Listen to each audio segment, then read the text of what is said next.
여러분 이 시간에 우리 하나님의 말씀 같이 봅시다. 다니엘서 6장 25절에서 28절, 다니엘서 6장 25절에서 28절 한 절씩 교독하도록 하겠습니다. 이에 다리오 왕이 온 땅에 있는 모든 백성과 나라들과 언어가 다른 모든 사람들에게 조서를 내려 이르되 원하건대 너희에게 큰 평강이 있을지어다.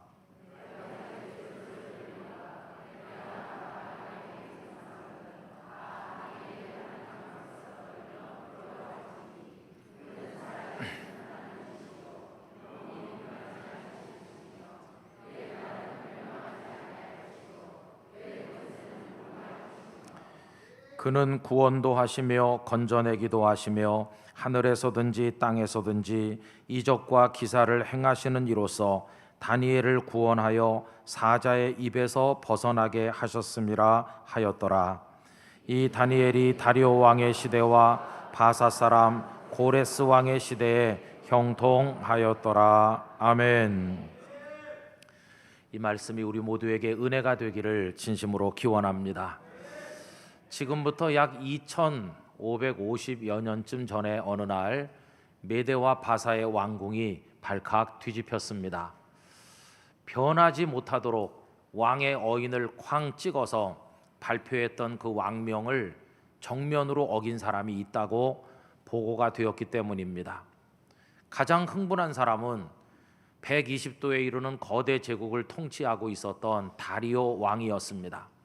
그런데 다리오는 왕명을 어긴 사람이 있다는 사실보다도 그 왕명을 어긴 사람이 다름 아닌 다니엘이라고 하는 것 때문에 더욱더 놀라게 되었습니다. 왜냐하면 다니엘은 다른 사람들이 다 왕명을 어긴다 할지라도 결코 그럴 사람이 아니었기 때문입니다.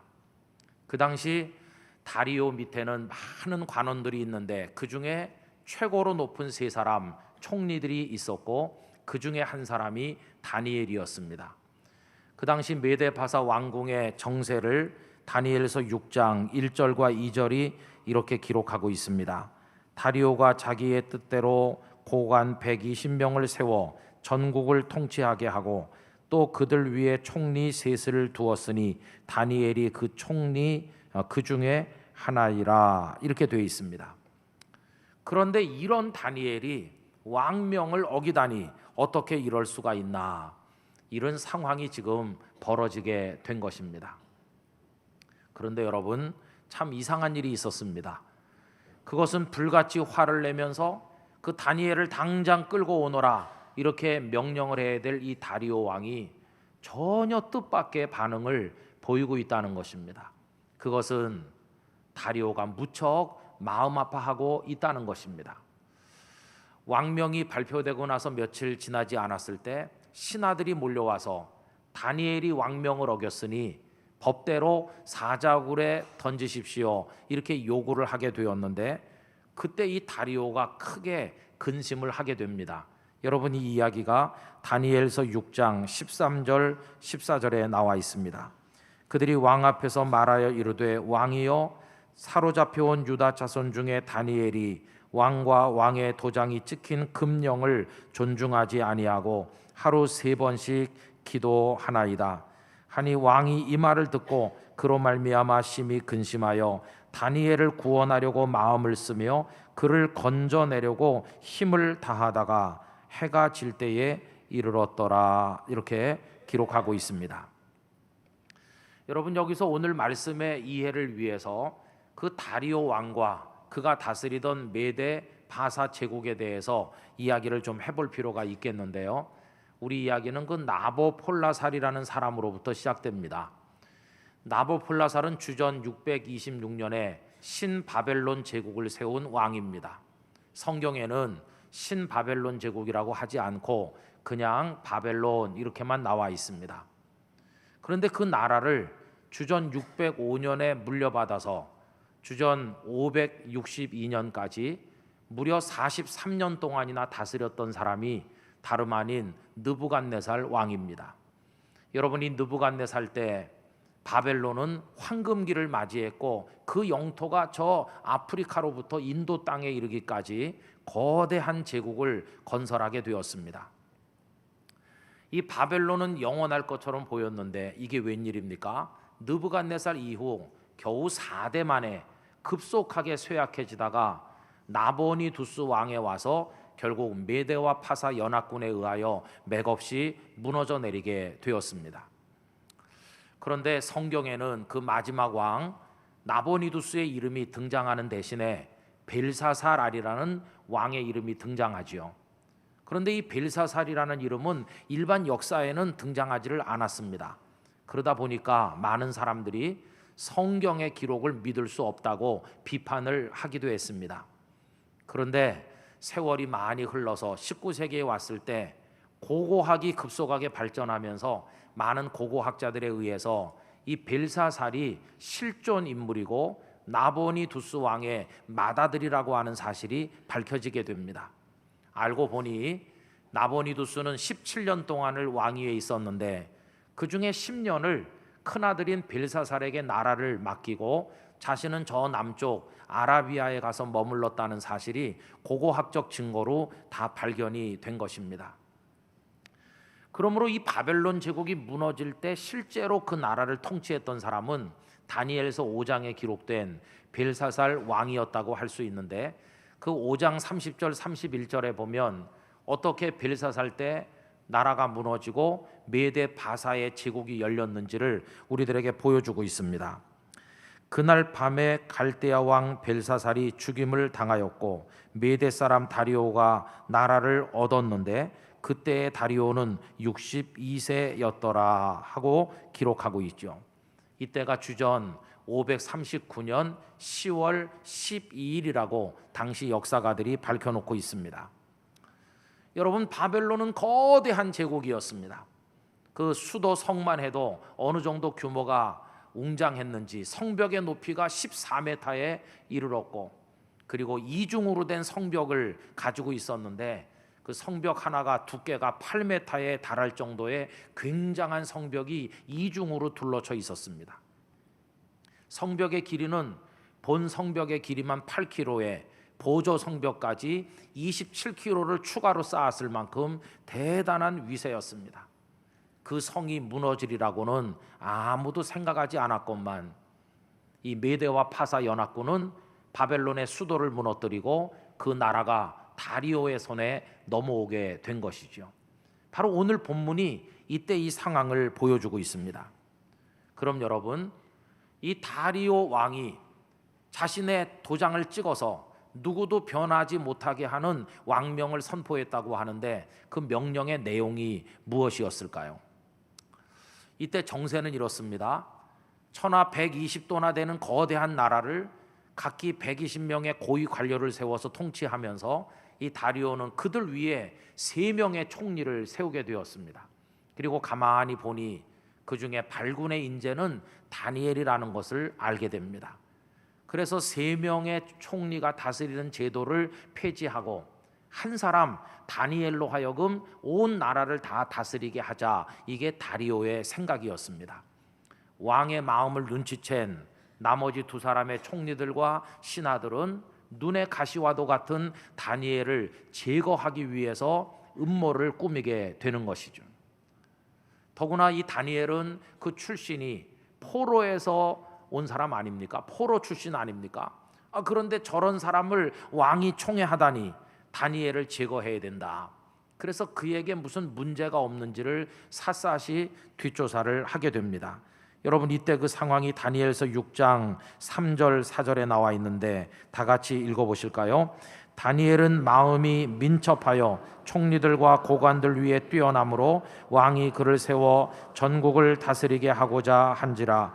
이에 총리들과 고관들이 국사에 대하여 다니엘을 고발할 근거를 찾고자 하였으나 아무 근거, 아무 허물도 찾지 못하였으니 이는 그가 충성되어 아무 그릇됨도 없고 아무 허물도 없음이었더라. 아멘.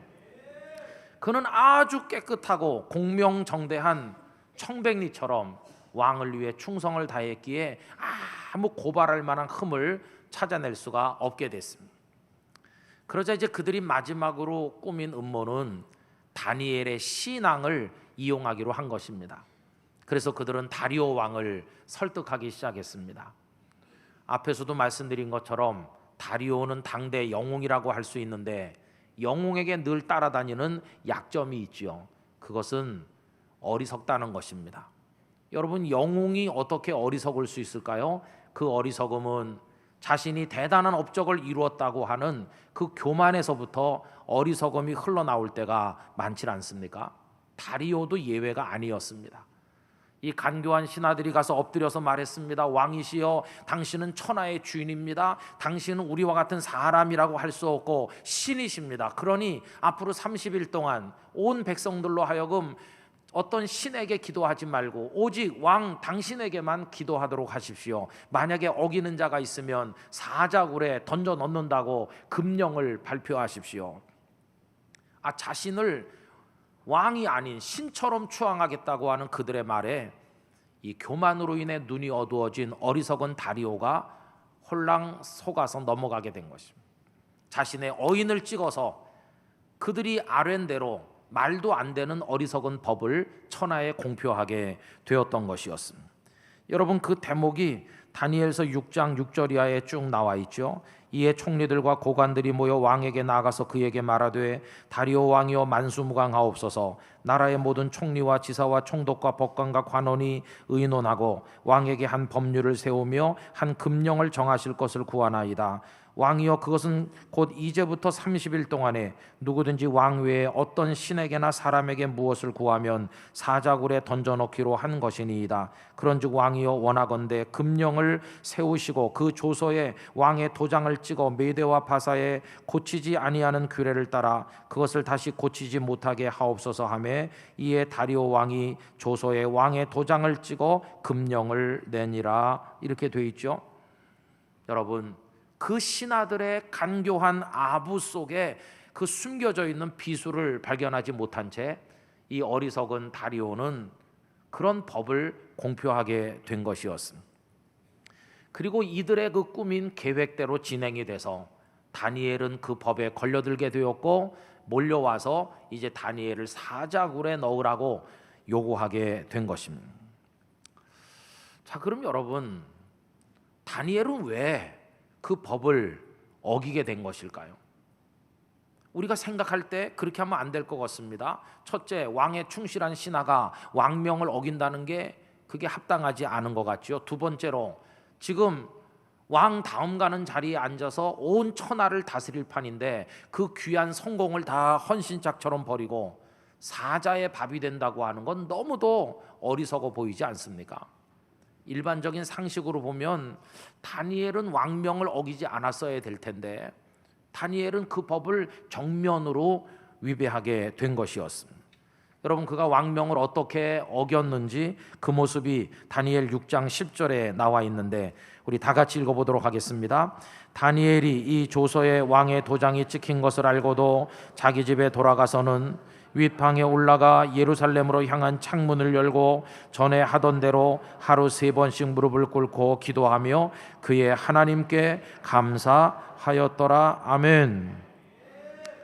몰라서도 아니고 어리석어서도 아니고 다니엘은 누구보다도 그 법의 엄중함을 잘 알고 있었지만 조금의 두려움도 없이 전에부터 하던 그대로 똑같이 윗방에 올라가 창문을 열어놓고 하루 3번씩 하나님께 감사의 기도를 드렸다는 것입니다. 죽음이 다가오는 걸 생각하면서 부들부들 떠는 통곡의 기도가 아니라 그는 감사의 기도, 여기까지 살고 가도 두렵지 않습니다. 감사할 것밖에 없습니다. 그런 기도를 하나님 앞에 올리게 된 것이었습니다. 여러분, 우리의 질문은 이것입니다. 그는 왜 왕명을 어기는가? 여러분, 바로 이 질문에 대한 대답 속에 오늘 이 설교 말씀을 통해 우리가 새기고자 하는 교훈이 담겨 있는 것입니다. 그는 왜 왕명을 어긴 것입니까? 한마디로 말하면 그는 다리오 왕을 섬기는 신하였으나 다니엘에게는 진정한 왕이 따로 계셨기 때문입니다. 그분이 누구이신가? 그분은 왕들 중에 왕이시며 모든 것 위에 다스리시는 만군의 하나님 여호와이셨습니다. 그는 메대와 바사라는 나라 속에 속해 살고 있었지만 그가 진정으로 소속된 나라는 메대 바사가 아니라 하나님이 통치하시는 하나님의 나라였던 것입니다. 그는 어리석은 왕명에 순종함으로 목숨을 부지하기를 원하기보다는 하나님의 명령에 순종함으로 하나님의 백성 되기를 원하였습니다. 그는 옥좌에 앉아있는 다리오 왕을 바라보는 사람이 아니라 그 보좌보다 천배만배 높고 아름다운 하늘 보좌에 계신 하나님을 올려다보는 사람이었습니다. 그는 자신의 생각, 판단, 결정, 행동, 이 모든 것의 기준을 이 지상나라 왕의 법에 맞추고 사는 것이 아니라 하나님의 법에 맞추고 사는 인물이었습니다. 왕명을 어겨 죽는 한이 있더라도, 이 땅에서 죽더라도 하나님 나라에서 영생하기를 원했던 사람, 그가 바로 다니엘이라 하는 것입니다. 여러분, 다니엘이 이렇게 살아감으로써 얻은 열매가 뭐가 있을까요?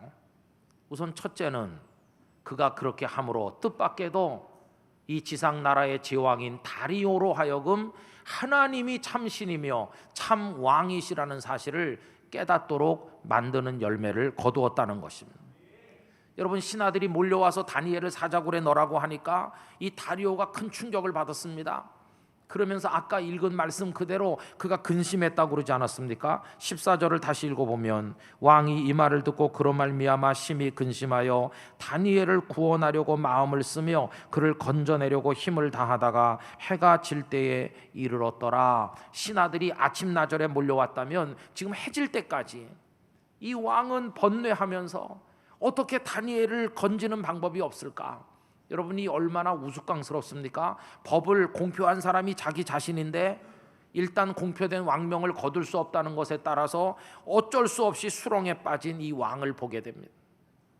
하루 종일 탄식했을 것입니다.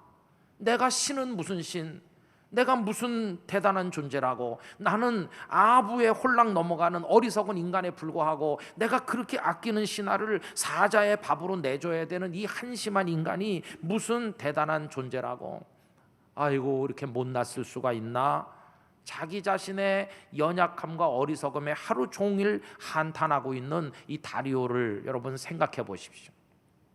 그가 무슨 신입니까? 분별력이 없는 어리석은 인간에 불과하죠. 그는 하루 종일 자기 자신에 대해서 절망하고 있지 않았겠습니까? 그 다음은 어떻게 됐나요?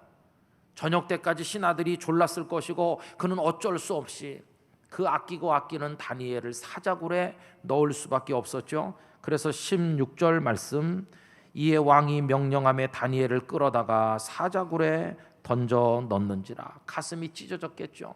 그리고는 사자굴로 끌려가는 다니엘에게 이렇게 말을 합니다. 왕이 다니엘에게 이르되 네가 항상 섬기는 너의 하나님이 너를 구원하시리라 하니라.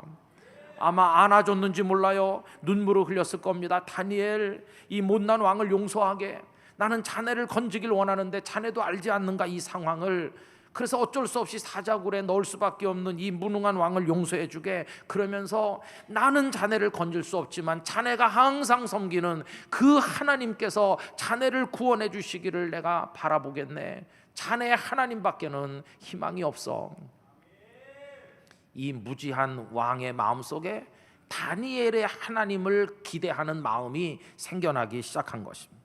그리고 왕은 돌아와서 밤새 잠을 자지 않았습니다. 오락을 그치고 먹는 것을 그치고 밤새 고민하다가 새벽이 됐을 때 사자굴 앞으로 달려갔습니다. 그리고 혹시 그 하나님이 다니엘을 살려주시지 않았나 일말의 기대를 가지고 외쳐 부르는 이야기가 19절 이하에 나옵니다. 이튿날에 왕이 새벽에 일어나 급히 사자굴로 가서 다니엘이 든 굴에 가까이 이르러서 슬피 소리질러 다니엘에게 묻되, 여러분 뭐라고 합니까? 살아계시는 하나님의 종 다니엘아, 네가 항상 섬기는 네 하나님이 사자들에게서 능히 너를 구원하셨느냐 하니라. 다니엘, 다니엘, 살아계신 하나님의 종 다니엘아, 네가 항상 섬기는 하나님이 혹시라도 너를 살려내셨느냐? 살아있다면 대답 좀 해봐라. 이렇게. 여러분, 이 왕의 말 속에 놀라운 신앙 고백이 나오고 있잖아요. 이 이방의 왕의 입에서 살아계시는 하나님 하고 부르잖아요. 그리고 네가 항상 섬기는 하나님이라고. 얼마나 의미심장한 고백입니까? 네가 항상 섬기는 하나님. 이 다리오는 알고 있었습니다. 다니엘은 하나님밖에는 모른다는 것을, 하나님 한 분만을 항상 섬기는 사람이라는 걸, 상황이 바뀌어도 하나님 버릴 사람이 아니라는 걸, 어떤 상황 어떤 위기 속에서도 항상 하나님 섬기는 것밖에 모르는 사람이라는 걸 이 다리오는 알고 있었던 것입니다. 그런데 여러분, 그 다음에 어떻게 됐나요? 놀랍게도 그 사자굴 속에서 다니엘의 목소리가 들렸습니다. 여러분 6장 22절 23절 다 같이 읽겠습니다. 나의 하나님이 이미 그의 천사를 보내어 사자들의 입을 봉하셨으므로 사자들이 나를 상해하지 못하였사오니 이는 나의 무죄함이 그 앞에 명백함이오며 또 왕이여 나는 왕에게도 해를 끼치지 아니하였나이다 하니라. 왕이 심히 기뻐서 명하여 다니엘을 굴에서 올리라 하매 그들이 다니엘을 굴에서 올린즉 그의 몸이 조금도 상하지 아니하였으니 이는 그가 자기의 하나님을 믿음이었더라. 할렐루야. 다니엘이 머리털 하나 상하지 않은 모습으로 사자굴에서 살아나오게 됐습니다. 다리오 왕은 뼛속까지 깨달았습니다. 나는 제왕이지만 연약한 인생에 불과하고 내 나라는 세워졌다 무너지는 나라에 불과하지만 하나님만이 참 신이고 참 왕이고 그의 나라만이 영원하시다. 이거를 다리오가 알게 됐습니다. 그래서 오늘 본문에 있는 것처럼 온 백성들에게 조서를 내려 하나님 앞에 두려워하라고 얘기하는데, 여러분 오늘 본문 25절 27절 다 같이 읽습니다. 이에 다리오 왕이 온 땅에 있는 모든 백성과 나라들과 언어가 다른 모든 사람들에게 조서를 내려 이르되 원하건대 너희에게 큰 평강이 있을지어다. 내가 이제 조서를 내리노라. 내 나라 관할 아래에 있는 사람들은 다 다니엘의 하나님 앞에서 떨며 두려워할지니 그는 살아계시는 하나님이시요 영원히 변하지 않으시리시며 그의 나라는 멸망하지 아니할 것이요 그의 권세는 무궁할 것이며 그는 구원도 하시며 건져내기도 하시며 하늘에서든지 땅에서든지 이적과 기사를 행하시는 이로써 다니엘을 구원하여 사자의 입에서 벗어나게 하셨음이라 하였더라. 아멘. 다니엘 한 사람이 믿음을 지키면서 왕명이라도 어겨가면서 자기 믿음의 자리를 견고하게 지켰을 때 그 최고 통치자의 입에서 하나님 살아계신 하나님이시고 그의 나라는 영원한 나라이며 그만이 진정한 왕이시며 진정한 신이시라고 고백하는 놀라운 열매가 맺히게 된 것이었습니다. 여러분, 우리 교우들이 계시는 곳 그 주변 사람들이 하나님을 이렇게 고백하는 열매가 맺혀지게 되기를 기원합니다. 두 번째 열매는 그 다니엘이 어떤 상황 어떤 시대 속에서도 형통한 사람이 되었다 하는 겁니다. 여러분 28절 같이 읽으실까요? 이 다니엘이 다리오 왕의 시대와 바사 사람 고레스 왕의 시대에 형통하였더라. 할렐루야. 이 복이 여러분의 것이 되시기를 축원합니다. 근데 여러분, 이 말씀은 놀라운 얘기입니다. 한번 생각해 보실까요? 원래 다니엘은 예루살렘 남왕국 유다 사람 아닙니까? 그때 여호야김 왕이 다스렸습니다. 그때 바벨론이 쳐들어와서 포로를 잡아갈 때 그가 끌려온 거죠. 그러므로 다니엘이 경험한 첫 번째 나라는 남왕국 유다였습니다.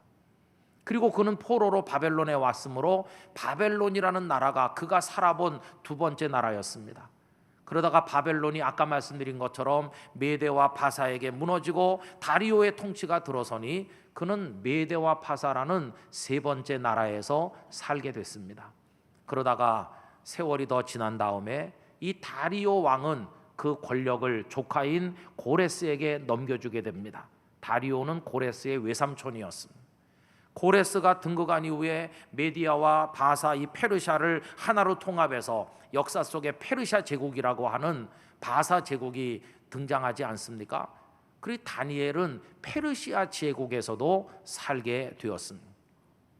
여러분, 그는 한 나라 백성으로 인생을 마친 게 아니라 무려 네 나라를 거치며 살아본 사람이고 여호야김, 느부갓네살 이렇게 따져보면 8명의 왕 아래서 그 인생을 살았던 인물이었습니다.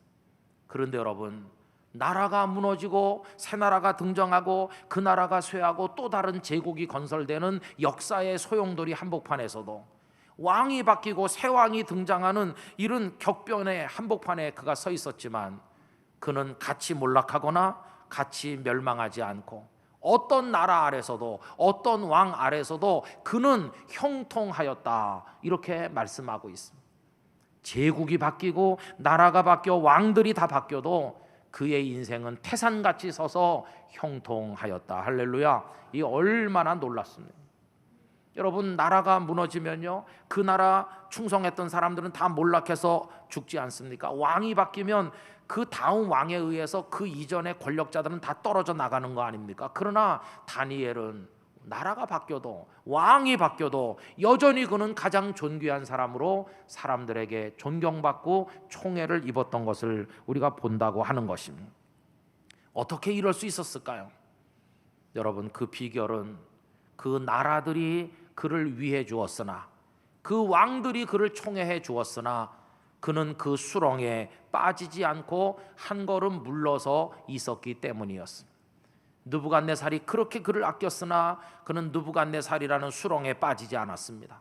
벨사살 왕이 그를 총애해서 그를 셋째 통치자로 삼았지만 역시 그 속에 빠져들지 않았습니다. 다리오가 최고의 총리로 앉히려고 했을 정도로 그를 아껴주었지만 다리오 왕의 어리석은 법을 거역할 정도로 그와 대결하면서 결코 다리오의 품 안에서 허우적대는 사람이 되지 않았습니다. 그러면 그는 자기 인생을 어디서 자리매김하고 살았나? 그는 왕들의 품, 권력의 품이 아닌 전능하신 진정한 왕 하나님의 은혜의 바닷속에 살았던 사람이었습니다. 그는 초연하였습니다. 세상 권력에, 세상 나라의 왕들의 일어서고 멸망하는 그 명멸 속에 같이 휩쓸리지 아니하고 나는 하나님의 백성, 하나님은 나의 왕, 이렇게 하면서 그 삶을 지켜 나갔다는 것입니다. 교우 여러분, 선거가 끝나고 새 대통령이 등장한 지 열흘 남짓 지나고 있습니다. 정부 요직에 새로운 사람들이 등용됩니다. 그리고 내각을 구성하기 위해서 물밑 논의가 한창임을 알고 있습니다. 많은 정책들이 새로 발표됐습니다. 일부 국민들은 그 정부에 박수를 보내고 큰 기대를 가지고, 일부 국민들은 실망하고 우려를 금치 못하면서 TV 앞에들 앉아 있습니다. 교우 여러분은 어떠십니까? 그러나 저는 이 시간에 현실 정치에 관한 이야기를 말씀드리려는 것이 아닙니다. 생각해 보세요. 5년 단임제 대통령제가 앞으로 계속된다면, 어떤 사람이 100년을 산다면 20명의 대통령이 바뀌는 걸 경험해야 되지 않겠습니까? 그런데 내가 지지하는 사람이 돼서 기뻐하면 그 다음에 지지하지 않은 사람이 되는 시간은 어떻게 살 것입니까? 우리는 대한민국의 국민이기에 앞서서 하나님이 그 하나님 나라의 백성이기 때문에 그 지상 나라에서 벌어지는 일에 일희일비하지 않아야 된다는 것을 말씀드리는 것입니다. 여러분이 지지하던 대통령이 임기를 마치고 퇴임한다고 해도 너무 아쉬워하지 마시기 바랍니다. 우리를 실제적으로 통치하시는 왕이신 하나님은 영원하시지 퇴임하는 일이 없으시기 때문입니다. 내가 지지한 이가 당선됐다고 좋아할 것도 없습니다. 왜? 그도 느부갓네살이 물러가든 물러갈 수밖에 없는 잠깐 머무는 존재에 불과하기 때문입니다. 내가 지지하던 후보가 낙선됐다고 마음 아파할 것도 없습니다. 왜? 우리를 실제적으로 다스리는 분은 사람이 아니라 전능자 여호와 하나님이시기 때문에 그렇습니다. 그래서 우리는 어떤 생각과 판단의 기준을 이 세상 나라에 두고 기뻐하거나 슬퍼하거나 다시 또 기뻐하거나 슬퍼하거나 이렇게 살 존재가 아니라, 성경은 우리의 기준을 높이라고 말합니다. 어떻게? 하나님께 기준을 두고 하나님 나라의 법을 바라보면서 살라고 우리에게 말씀하고 있다고 하는 것입니다. 여러분, 우리는 하나님 나라 백성으로 살아야 됩니다. 다니엘처럼. 그래서 대한민국의 법에, 이 세상의 법에 여러분 순종하시기 바랍니다. 설령 내가 지지하지 않는 후보가 됐더라도 그 법이, 그 정책이 하나님의 뜻과 맞는 것이라면 열심히 박수를 보내고 그 법을 지켜야 될 것입니다. 그러나 내가 지지하는 후보가 정권을 잡았다 해도 그의 정책과 법이 하나님의 뜻과 어긋나는 것이라면 다니엘이 왕명을 거역하듯이 우리는 그 법과 맞서야 될 것입니다. 그러다가 사자굴에 들어갈지도 모르고 죽을지도 모르지만 하나님을 왕으로 모시고 사는 사람이라면 그렇게 해야만 될 것입니다. 그리고 여러분, 마지막으로 첨언할 것은 우리가 내려놓아야 될 나라가 또 있다는 것입니다. 그것은 인생이라는 이름의 작은 왕국입니다. 인생이라는 작은 왕국에 저나 여러분이 이미 왕의 자리에 앉아 있지 않습니까? 내 나라야, 내 인생이야, 내 마음대로 다스리고 내 마음대로 한다. 우리 모두는 왕노릇 하고 있습니다. 그것 역시 이 지상의 나라들 중에 하나 아니겠습니까? 그런데 우리가 우리 인생을 왕으로서 통치할 때 때때로 우리의 생각은 마치 그 다리오의 어리석은 법처럼 스스로 그 법에 매이듯이 우리 자신을 옥죄어 올 때가 얼마나 많이 있습니까? 교우 여러분, 우리의 인생 그 작은 왕국까지도 참된 왕이신 하나님께 올려드리시기를 바랍니다. 그리고 하나님의 통치를 기쁨으로 받으시기를 바랍니다. 하나님의 법에 순종하시게 되기를 바랍니다. 바로 그렇게 하는 곳에 우리의 소망이 있습니다. 왜? 지상의 통치자들이 잘못해도, 그리고 나라는 왕이 계속 실패해서 내 인생을 망가지게 만들더라도 하나님을 왕으로 모시고 하나님의 나라에 속해 살 때 그분의 통치로 인하여 우리는 안전할 것이기 때문인 것입니다. 저 북쪽의 김정은이 어떤 정책을 펴고 어떻게 회책을 할지라도 하나님께서 이 땅을 다스리신다면 우리는 안전할 줄로 믿습니다. 그 어떤 사람 통치자, 어떤 사람의 법에 끌려다니는 것이 아니라 우리는 하나님의 백성으로 살아가야 될 것입니다. 신문을 보시고 뉴스에 귀를 기울이시지만 여러분, 그 전에 하늘나라에서 들려오는 뉴스, 하나님 나라로부터 들려오는 그 메시지를 듣는 눈과 귀가 더 밝아져야 될 줄로 믿습니다. 그래서 어디 가서도 나는 하나님 나라 백성이고 하나님은 나의 왕이시다, 할렐루야, 그렇게 살아가는 우리가 돼야 될 줄로 믿습니다.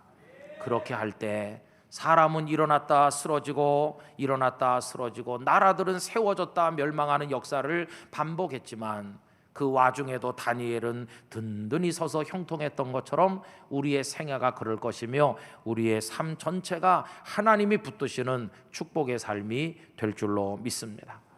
여러분, 대한민국을 위해 기도하며 동시에 하나님 나라 백성으로 하나님의 다스림을 받는 여러분들이 되시기를 주님의 이름으로 축원합니다.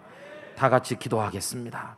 존귀하신 하나님 아버지, 우리들은 하나님을 왕으로 참신으로 하나님의 다스림을 받는 사람으로 살아갈 수 있도록 저희들을 붙들어 주시옵소서. 다 같이 한 목소리로 기도하겠습니다. 할렐루야. 거룩하신 하나님 아버지, 오늘 저희들이 말씀을 통하여 하나님 앞에 기도합니다. 제국이 바뀌고 왕들이 여러 사람 명멸하였으나 다니엘은 여전히 형통하였고 그의 인생은 태산과 같이 세워져 요동하지 아니하였습니다. 아버지 하나님, 저희들도 그와 같이 살아갈 수 있도록 도우시옵소서. 우리의 기준을 세상 나라에 두지 말고 하나님께 두며 하나님의 백성으로 하나님을 왕으로 모시고 살아가는 저희들이 되게 하여 주실 줄 믿습니다. 하나님 축복해 주옵소서. 진정한 우리의 왕 되신 하나님 아버지, 하나님 나라 백성으로 살기를 원합니다. 세상 나라의 명멸에 같이 일희일비하지 말고 세상의 통치자들에게 매어 살지 말고 하나님을 왕으로 모시고 하나님의 법에 맞추어 판단하고 결정하며 살아가는 하나님의 자녀 되게 하사 세상은 달라지지만 그 속에서도 여전히 형통하였던 다니엘처럼 우리 땅끝 교회 교우들의 삶이 견고한 복을 누리게 하여 주옵소서. 예수님 이름으로 기도하옵나이다. 아멘.